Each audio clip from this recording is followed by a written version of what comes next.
ሰላም ውድ የሰሌክት አካዳሚ ቤተሰቦች፣ ሰሌክት አካዳሚ የኦንላይን ትምህርትን በማስተማር ላይ ይገኛል። የፈለጉትን ትምህርት በፈለጉት ሰዓት እያስተማርን እንገኛለን። የምናስተምረውም በቴሌግራም፣ በዋትስአፕ፣ በኢሞ እንዲሁም በዙም እና በሌሎች የሚዲያ አማራጮች እያስተማርን እንገኛለን። ለመማር የምትፈልጉ ቤተሰቦቻችን ከስር ባስቀመጥነው ቁጥር ወይም ሊንኮቻችንን በመጠቀም ይደውሉ። ወይም ቪዲዮአችን ደግሞ ይዤላችሁ የመጣው ትምህርት የሆነን ሰው እንደዚህ አታድርግ እንደዚህ ማድረግ የለብህም ብለን የሆነ እንደ አድቫይስ ምክር ስንሰጥ የምንጠቀመውን የእንግሊዘኛ ንግግር እንዴት በቀላል መንገድ ትርጉማቸውንም እንዴት ማንበብ አለብን የሚለውን አብረን የምናይ ይሆናል ማለት ነው። ኦኬ፣ እንደተለመደው ቪዲዮውን ሳሰለቹ እስከ መጨረሻው ማየትና መከታተል ይኖርብናል ማለት ነው። እንዲሁም ለቻናላችን አዲስ የሆናችሁ ቤተሰቦች ላይክ፣ ሼር፣ ሳብስክራይብ በማድረግ ቤተሰብ ይሁኑ እያልኩኝ ቀጥታ ወደ ትምህርቱ እንሄዳለን ማለት ነው። ኦኬ፣ እንግዲህ የመጀመሪያው ምን ይላል? የመጀመሪያው አረፍተ ነገር መጀመሪያ እንዴት እናንብበው የሚለውን እናያለን ማለት ነው። ኦኬ፣ እንግዲህ የመጀመሪያው ማነች? እዚህ ጋር ዲና ኦን በአንድ ላይ ነው የምናነባቸው። ዶ ኤንን እንደ ን ቲን እንደ ት ስናነባው ዶንት ፒዩን እንደ ፑ ኤስኤችን በአንድ ላይ ሺ ብለን እናነባዋለን። ስናነባው ፑሽ ኤምኤን በአንድ ላይ ሚ ብለን እናነባዋለን ማለት ነው። ሙሉን ስናነባው ዶንት ፑሽ ሚ። ኦኬ፣ እንግዲህ ምን ማለት ነው? አትግፈኝ ማለት ነው። ወይም አትግፊኝ ማለት ብንፈልግ ዶንት ፑሽ ሚ ማለት እንችላለን ማለት ነው። ኦኬ፣ እንግዲህ እዚህ ጋር የሆነን ሰው እንደዚህ አታድርግ ለማለት እንዴት ነው መጠቀም ያለብን የሚለው ነው ምናየው ማለት ነው። እንግዲህ እዚህ ጋር ምንድነው ዶንት ማለት አይሆንም፣ አታድርግ ወይም አይሆንም አፍራሽ ነው። ልክ እንደ ኖት ማለት ነው። ስለዚህ አታድርግ ወይም አይሆንም አያስፈልግም ብለን ለመናገር ስንፈልግ ዶንትን ተጠቅመን መናገር እንችላለን ማለት ነው። እንግዲህ እዚህ ጋር ዶንት እንደዚህ ከሆነ ፑሽ ማለት ደግሞ ምንድነው? መግፋት ማለት ነው። መግፋት። ሚ ማለት ደግሞ እኔ። ስለዚህ እኔን አትግፈኝ ወይም አትግፊኝ ማለት ብንፈልግ ዶንት ፑሽ ሚ ማለት እንችላለን። ኦኬ፣ ይሄኛውስ ምን ይላል? ዲኦን እንደ ዶ ኤንን እንደ ን ቲን እንደ ት ስናነባው ዶንት አርዩን እንደ ሩ አይደለም እናነበው። እዚህ ጋር አርዩን እንደ ራ ኤስኤችን በአንድ ላይ እንደ ሺ እናነባዋለን። ስናነባው ራሽ ኤምኢን በአንድ ላይ ሚ ብለን እናነባዋለን። ሙሉን ስናነባው ዶንት ራሽ ሚ ምን ማለት ነው? አታቻኩለኝ ማለት ብንፈልግ ዶንት ራሽ ሚ ወይም አታጣድፈኝ ለማለት ስንፈልግ ይህን መጠቀም እንችላለን ማለት ነው። ዶንት እንደነገርኳችሁ አይሆንም፣ አታድርግ፣ እንደዚህ አይሆንም ለማለት ነው የምንጠቀመው እያቸዋለሁ፣ ወይም አይደለም ለማለት። ስለዚህ ራሽ ማለት ደግሞ ምንድነው? መጣደፍ ወይም መቸኮል እንደማለት ነው። ሚ ማለት ደግሞ ምንድነው? እኔ። ስለዚህ እኔን አታጣድፈኝ ወይም አታቻኩለኝ ማለት ብንፈልግ ዶንት ራሽ ሚ ማለት እንችላለን። ኦኬ፣ ይሄኛውስ ምን ይላል? በተመሳሳይ ይህም ብለን እናነባዋለን። ዶንት እዚህ ጋር ኤፍ ኦን በአንድ ላይ እንደ ፎ አርን እንደ ር ሲኤን በአንድ ላይ እንደ ስ ነው የምናነባቸው። እንደ ክ ሳይሆን እንደ ስ ነው የምናነባቸው። ሲኤን እንደ ስ ስናነባው ፎርስ ኤምኤን በአንድ ላይ ሚ ብለን እናነባዋለን። ዶንት ፎርስ ሚ ምን ማለት ነው? አታስገድደኝ ወይም አታስገድጅኝ ማለት ብንፈልግ ዶንት ፎርስ ሚ እንላለን ማለት ነው። እንግዲህ ዶንት እንደነገርኳችሁ ነው። ፎርስ ማለት ደግሞ ኃይል ማለት ነው። ኃይል ወይም ጫና እንደማለት ነው የምንጠቀሙ ፎርስን። ሚ ማለት ደግሞ እኔ ነው። ስለዚህ እዚህ ጋር ኃይል የሚለው ምንድነው? ማስገደዱን ለመግለጽ ነው። ስለዚህ ዶንት ፎርስ ሚ ስንል አታስገድደኝ ለማለት ስንፈልግ ነው። ኦኬ፣ ይሄኛውስ ምን ይላል? ይህም በተመሳሳይ ምን ብለን እናነባዋለን? ዶንት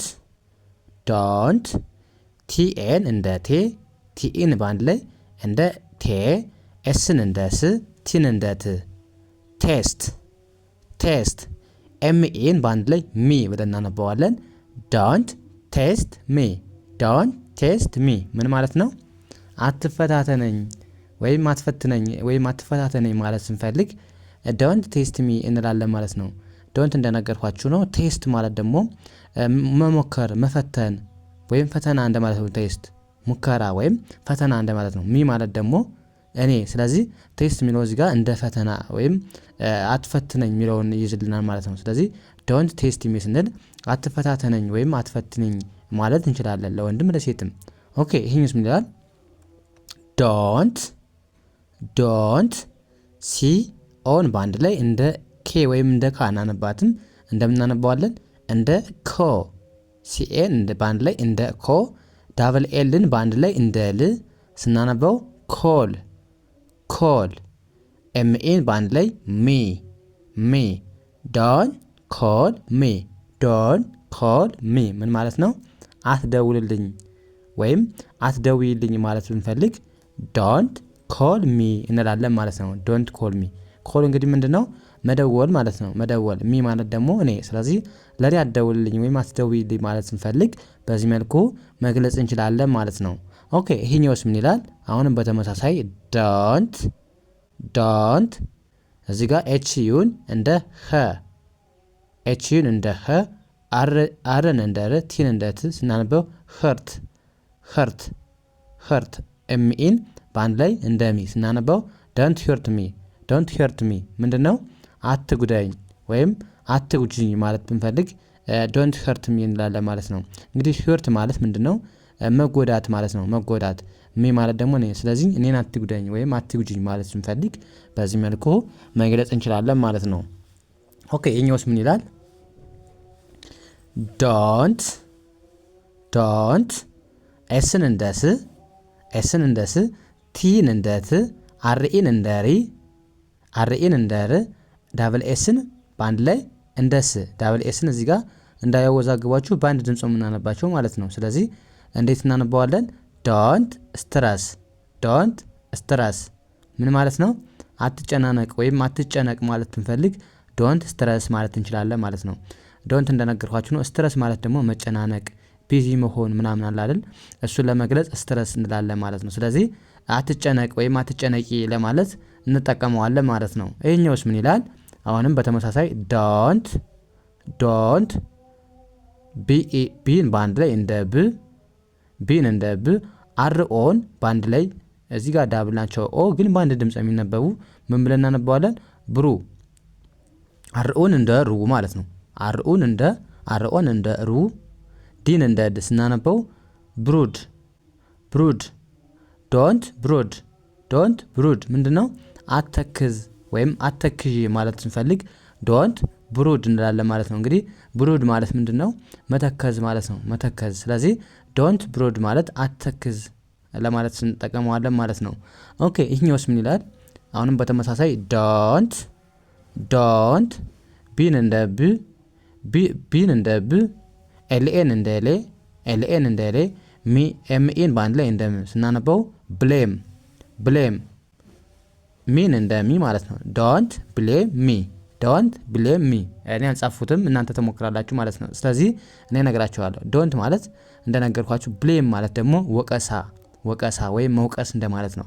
ሚ ማለት ደግሞ እኔን። ስለዚህ ዶንት ብሌም ሚ ስንል አትውቀሰኝ ወይም አትውቀሽኝ እንደማለት ይሆናል ማለት ነው። ያ ይሄኛውስ ምን ይላል? ዶንት ጂኦን እንደምናነበው ሁሌም ጎ ብለን እናነበዋለን። ጎ ኦን ኦዩን በአንድ ላይ እንደ ኦዩን ቲን በአንድ ላይ በአንድ ድምፅ የሚነበቡት ማለት ነው። አውት ብለን ነው የምናነበው። አውት ኦዩ ቲን በአንድ ላይ አውት ብለን እናነበዋለን። ዶንት ጎ አውት ምን ማለት ነው? አትውጣ ወይም አትውጪ ማለት ብንፈልግ ዶንት ጎ አውት እንላለን ማለት ነው። አትውጣ ወይም አትውጪ ለማለት ስንፈልግ፣ ጎ አውት ማለት ወደ ውጭ ውጣ እንደማለት ነው። ዶንት ሲጨመርበት አትውጣ ይሆናል ማለት ነው። ኦኬ እዚህ ጋርስ ምን ይላል? ዶንት አይጂን በአንድ ላይ እንደ ኢግ ነው የምናነበው። አይጂን በአንድ ላይ ኢግ ብለን ነው የምናነበው በአንድ ድምፅ ኢግ። ኤንኦን እንደ ኖ አርኢን በአንድ ላይ እንደ ረ ስናነበው ኢግኖር። ዶንት ኢግኖር ምንድነው? አትናቅ። ሰው አትናቅ ምን እንላለን? ስለዚህ አትናቅ ለማለት ዶንት ኢግኖር እንላለን ማለት ነው። ዶንት ኢግኖር። ኦኬ ወደ ቀጣዩና ወደ መጨረሻው ስንሄድ ምን ይላል?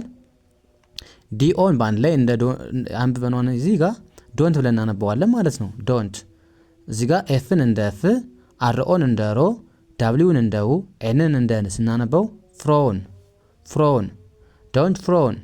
ዶንት ፍሮውን ምን ማለት ነው? አትኮሳተር ወይም አትኮሳተሪ ማለት ስንፈልግ ዶንት ፍሮውን እንላለን ማለት ነው። እንግዲህ ፍሮውን ማለት መኮሳተር፣ መናደድ እንደማለት ነው። ስለዚህ ዶንት ፍሮውን ስንል አትኮሳተር ወይም አትኮሳተሪ እንደማለት እንጠቀመዋለን ማለት ነው። ኦኬ እንደዚህ እያደረግን በቀላሉ የእንግሊዝኛ ክህሎታችን ማዳበር እንችላለን። መናገርም ሆነ መጻፍ ማንበብ በቀላል መንገድ መልመድ እንችላለን ማለት ነው። ኦኬ እንግዲህ ዛሬ ያየን ምንድነው? ስለሆነ ሰው የሆነን ሰው እንደዚህ አታድርግ እንደ ምክር ማለት ነው። እንደ ምክር እንደዚህ አታድርግ፣ እንደዚህ ማድረግ የለብህም ለማለት ስንፈልግ በዚህ መልኩ መግለጽ እንችላለን ማለት ነው። ምን ተጠቅመን ነው ዛሬ አረፍተ ነገር የሰራ ነው ማለት ነው? ዶንትን አታድርግ፣ አይሆንም፣ አይደለም እንደማለት ይሄን ዶንትን ተጠቅመን ነው ዛሬ ልምምድ ያረግነው ማለት ነው። ኦኬ ከእናንተ የሚጠበቀው ቪዲዮውን ሳትሰለቹ እስከ መጨረሻው ማየትና መከታተል ነው ማለት ነው። ኦኬ የዛሬውን ክላሳችን እዚህ ጋር እናብቃ። ቀጣይ በሌላ ትምህርት እስከምንገናኝ መልካም ጊዜ ተመኘሁላችሁ። ሰናይ ጊዜ